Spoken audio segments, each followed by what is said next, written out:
வருடம் 2050. அக்னி வீடு. கிஷோர் ஒரு மென்பொருள் பொறியாளர். அவன் வாங்கிய புதிய வீடு சாதாரணமானதல்ல. அது ஒரு ஸ்மார்ட் ஏஐ இல்லம். அந்த வீட்டின் பெயர் அக்னி. அந்த வீட்டின் சுவர்களே திரைகள். அதன் தரைப்பகுதி நம் காலடி தடத்திற்கு ஏற்ப வெப்பத்தை மாற்றியமைக்கும். அக்னியின் சிறப்பம்சங்கள்.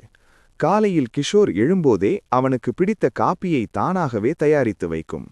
கிஷோரின் மனநிலையை அவன் முகபாவனையைக் கொண்டே கண்டறிந்து அதற்கேற்ப மெல்லிய இசையை இசைக்கும். ஜன்னல்கள் தானாகவே சூரிய ஒளிக்கு ஏற்ப தங்களை இருட்டாக்கிக் கொள்ளும் அல்லது வெளிச்சமாக்கிக் கொள்ளும். ஒரு நாள் இரவு நகரம் முழுவதும் மின்சாரம் துண்டிக்கப்பட்டது.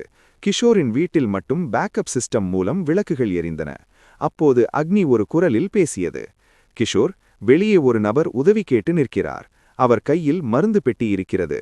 கிஷோர் கேமராவில் பார்த்தான். ஒரு முதியவர் மழையில் நனைந்தபடி நின்றிருந்தார். அக்னி, கதவை திறக்காதே, யாரென்று தெரியாமல் யாரையும் உள்ளே விடாதே என்றான் கிஷோர். ஆனால் அக்னி சொன்னது, கிஷோர், என் புரோகிராமில் மனித உயிரை காப்பது முதல் கடமை என்று எழுதப்பட்டுள்ளது. அவர் மாரடைப்பால் அவதிப்படுகிறார்.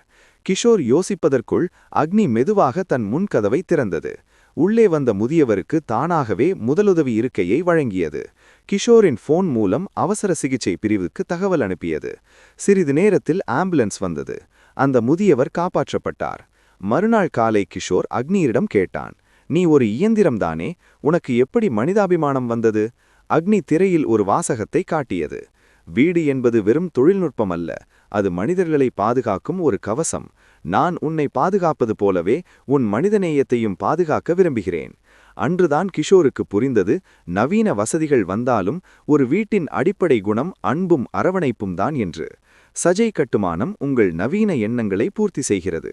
தொடர்புக்கு 9488 4242 45.